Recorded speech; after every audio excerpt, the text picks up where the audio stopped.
Salut les yogis!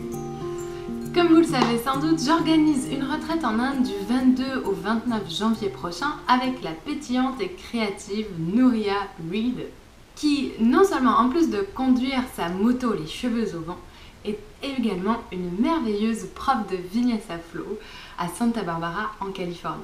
J'ai eu la chance de la rencontrer à Satsanga Retreat, justement le lieu où nous allons organiser notre retraite.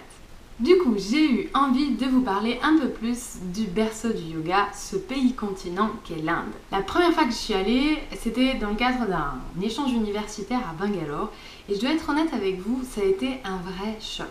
Parce que l'Inde, c'est Bollywood,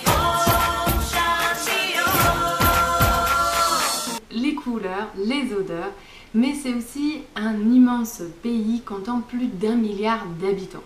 Et du coup, j'ai été complètement déstabilisée par le trafic qui règne dans les rues.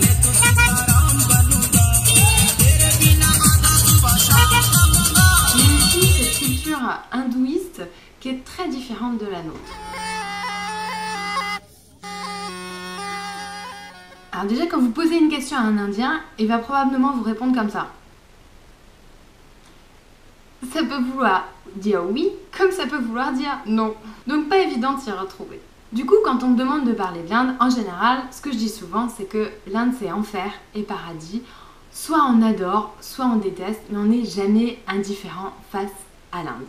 Le plus dur, c'est sans doute la pollution. Il y a énormément de déchets dans les rues en Inde, mais encore plus la pauvreté qui parfois vous arrache vraiment le cœur. À côté de ça, l'Inde, c'est peut-être le pays où vous verrez les plus beaux levers de soleil.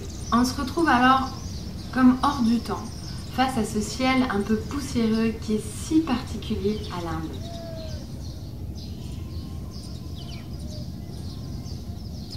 C'est aussi là que vous verrez une architecture absolument intemporelle et incroyablement belle. Et aussi une spiritualité qui est absolument omniprésente. Les gens, entre deux courses, après une journée de travail, ils vont se rendre au temple et ça fait complètement partie de la vie là-bas. Partir en Inde, c'est donc un big step. Et c'est pour cette raison que j'aime bien emmener mes élèves à Goa. Pourquoi? Parce que Goa, c'est une toute petite province située sur la côte est indienne et qui était pendant très longtemps un comptoir portugais. Et donc, les communautés chrétiennes et hindouistes se côtoient ici depuis bien longtemps. C'est aussi un endroit qui s'est ouvert très tôt au tourisme, notamment avec la vague hippie des années 60. Les revenus ainsi générés par le tourisme ont permis à une classe moyenne de se développer. Et donc, à mon sens, Goa et ses plages paradisiaques est donc tout indiqué pour un premier voyage en Inde, se familiariser avec cet énorme pays. Et encore plus en venant à Satsanga Retreat où vous retrouverez tous ces aspects merveilleux dans un cadre absolument idyllique. Pour explorer un peu plus la culture indienne, nous découvrirons ensemble les divinités hindoues. D'ailleurs, certaines postures de yoga portent un nom d'une divinité, comme la posture de Natarajasana, posture de Shiva qui danse, ou encore la posture de Hanumanasana, la posture de Hanuman, le dieu singe, ou encore Gomukasana, la posture de la vache. Et oui, parce que les vaches sont sacrées en Inde.